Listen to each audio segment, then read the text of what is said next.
مولا کہتے ہیں کہ تم نے یہ چڑیاں دیکھی ہیں، چھوٹی چھوٹی چڑیاں، آپ نے دیکھا صبح صبح چہچہاتی ہیں فجر کے وقت اور طلوع آفتاب پہ خاموش ہو جاتی ہیں. میں نے بہت زیادہ اس پہ غور کیا اور کئی مرتبہ اگر میں جاتا ہوں نا تو لوگوں کے کیلنڈرز ہوتے ہیں، نماز کے ٹائم ٹیبل ہوتے ہیں، اگر اختلافی ہوں تو میں اس کو نہیں فالو کرتا، چڑیوں کو فالو کر لیتا ہوں. ممکن ہی نہیں ہے صبح صادق سے پہلے بولنے لگے اور طلوع آفتاب کے بعد بولتی رہے. شروع ہی صبح صادق پہ اول فجر سے شروع کرتی ہے. پتہ نہیں لوگ ہے یا نہیں ہے، پتہ نہیں لوگ ہیں یا نہیں ہے. انسان غلطی کر جاتا ہے، یہ چڑیاں غلطی نہیں کرتی. اب مولا فرماتے ہیں کہ بھئی کسی نے سوال کیا تھا، کچھ پوچھا کہ یا علی یہ اتنی عبادت کیوں؟ کہ تم نے چڑیوں کو نہیں دیکھا؟ رات میں آندھی چلتی ہے، طوفان آتا ہے، ان کے گھونسلے تنکوں کے ہوتے ہیں، اڑ جاتے ہیں. اسی آندھی طوفان سے گھونسلے ٹوٹ جاتے ہیں، تنکے اڑ جاتے ہیں، اور جانتی ہیں آندھی اللہ نے چلائی تھی، لیکن فجر پہ کبھی یہ نہیں کہتی اب کیوں تیری عبادت کروں، اب کیوں تیری عبادت کروں، رات تو نے میرا گھر تو گرا دیا.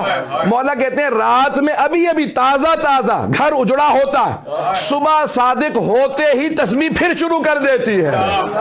کہتی ہے تمام تعریفیں اس خدا کی، کہ پھر دوبارہ ہم شروع کر دیتی ہے، شکوہ نہیں کرتی.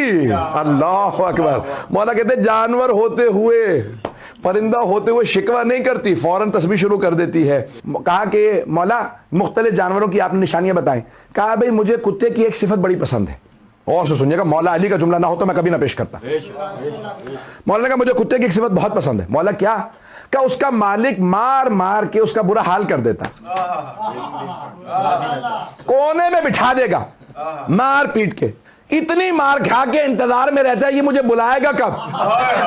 پتہ نہیں لوگ ہیں یا نہیں، کیونکہ آپ لوگوں نے اصل میں کبھی کتا پالا نہیں ہوگا، پتہ نہیں ہوگا، پتہ نہیں لوگ ہیں یا نہیں. مولا فرماتے ہیں جتنا مرضی مالک مار لے انتظار میں ہوتا ہے یہ بلائے گا کب، اور ایک اشارہ کر دے مالک آ جا تو فوراً آ جاتا ہے، پاؤں میں لوٹنے لگتا. یہ نہیں کہتا ابھی تو تو نے اتنا مارا تھا. مولا کہتے ہیں اللہ کو وہی بندہ پسند ہے جسے اللہ پریشانی بھیجے شکوہ نہ کرے کہ پروردگارہ تو نے دیا تھا، تو نے لیا.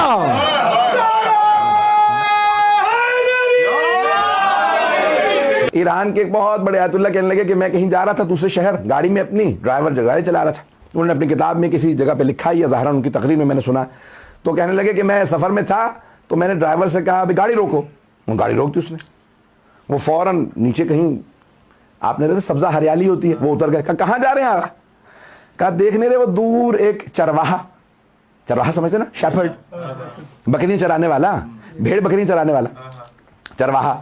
تو کہا کہ بھئی یہ چرواہا جو ہے وہ نماز پڑھ رہا ہے، اب یہ بھی اذان ہوئی ہے، یہ نماز پڑھ رہا ہے، اس سے ملنا چاہتا ہوں.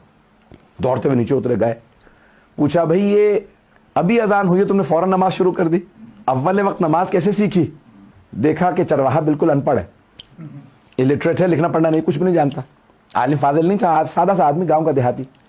کہا یہ میں نے اپنی بکریوں سے سیکھا. توجہ، کہ اپنی بھیڑ بکریوں سے میں نے اول وقت نماز سیکھی ہے. کہا بھیڑ بکریوں سے کیسے سیکھی؟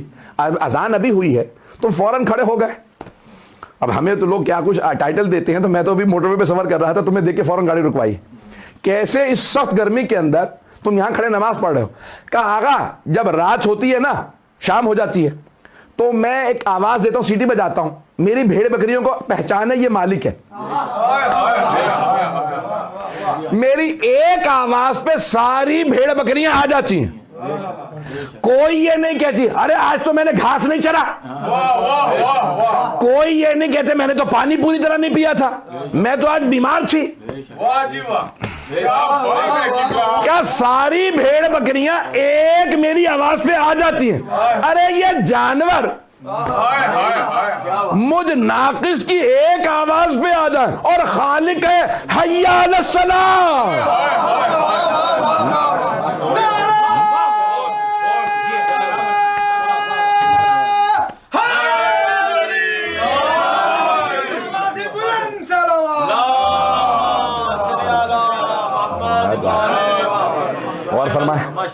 آپ نے غور فرمایا کہ بھئی یہ ایک میری آواز پہ ساری بھیڑ بکریاں آ جاتی ہیں، میری ایک آواز پہ. کبھی یہ نہیں ہوا کہ میں جا کے کہوں کسی بکری سے پوچھنا پڑا ہو کیا بات ہے تو آج کیوں نہیں آئی؟ کسی بھیڑ نے آج تک مجھے تلاش کرنے کی مہلت نہیں دی. کہا یہ اتنے برس سے میں بکریاں چرا رہا ہوں، انہوں نے کبھی نہیں. تو وہ تو پھر خالق ہے.